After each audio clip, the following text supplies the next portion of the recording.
Hello. Chicken വഴിപാട് പ്രസാദമായിട്ട് കിട്ടുന്ന ഒരു അമ്പലമുണ്ട് കേട്ടോ, കണ്ണൂർ ജില്ലയിൽ പഴയങ്ങാടിക്കടുത്ത് മാടായിക്കാവ്.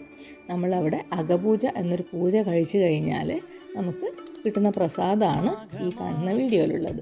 ചെറുപയറും ചിക്കനും ഒക്കെ മഞ്ഞളിട്ട് വേവിച്ചിട്ട്, മഞ്ഞളും കുരുമുളകും ഇട്ട് വേവിച്ചിട്ടാണ് നമുക്ക് പ്രസാദം കിട്ടുക. ഇത് പഴയങ്ങാടിക്കടുത്താണ് ഈ മാടായിക്കാവ് എന്ന് പറയുന്നത്. തിരുവട്ടൂർ ക്ഷേത്രമാണ് അതിൻ്റെ പേര്. നമ്മൾ മാടായി കാവിലേക്ക് പഴയങ്ങാടി ബസ് സ്റ്റാൻഡിന് കുറച്ച് ഇടത് ഭാഗത്തേക്ക് ഒരു കയറ്റം കയറി കഴിഞ്ഞാലാണ് നമ്മൾ അവിടേക്ക് എത്തുക. രാവിലെ ഒരു 7:30 കൂടിയിട്ടാണ് കേട്ടോ ഞങ്ങൾ അവിടേക്ക് എത്തിയത്.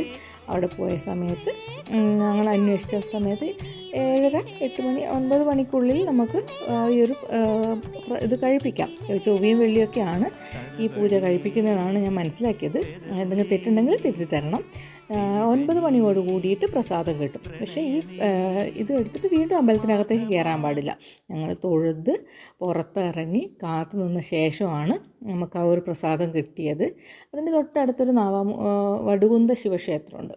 അവിടേക്ക് ഈ പ്രസാദം എടുത്തിട്ട് പോകാൻ പാടില്ല എന്ന് എഴുതി വെച്ചിട്ടുണ്ടായിരുന്നു. അതുകൊണ്ട് നമ്മൾ എന്ത് ചെയ്തു, ഇവിടെ തൊഴുതിട്ട് പ്രസാദം വാങ്ങിക്കാൻ 9 മണി വരെ സമയമുണ്ടായിരുന്നു. ആ സമയത്ത് നമ്മൾ മാടായി അവിടെ ഈ ഒരു സ്ഥലത്തേക്ക് നമ്മൾ പോയി. ഇത് കുറച്ച് പ്രശസ്തമായൊരു സ്ഥലമാണ്. നമ്മുടെ മൂന്നാറിലൊക്കെയുള്ള നീലക്കുറിഞ്ഞി മാതിരി ഇവിടെ ഒരു നീല വസന്ത വ്യതിയാനുണ്ട്. ഇതിപ്പോഴും അതിൻ്റെ സീസൺ അല്ലാത്തത് കൊണ്ടാണ് ഈ പാറപ്പുറം മുഴുവനായിട്ട് നീല കളറ് കാക്കപ്പൂ വിടർന്ന് നിൽക്കും. ഈ വെള്ളക്കെട്ടൊക്കെ നല്ല നിറഞ്ഞ് നിൽക്കും. ഇതിപ്പോഴും എനിക്ക് തോന്നുന്നു വേനലവധിയുടെ അവസാന കാലഘട്ടത്തിലാണ് ഞാൻ പോയിട്ടുള്ളത്. വെള്ളമൊക്കെ പായൽ കെട്ടിയിട്ടൊക്കെയാണ് ഉണ്ടായിരുന്നത്.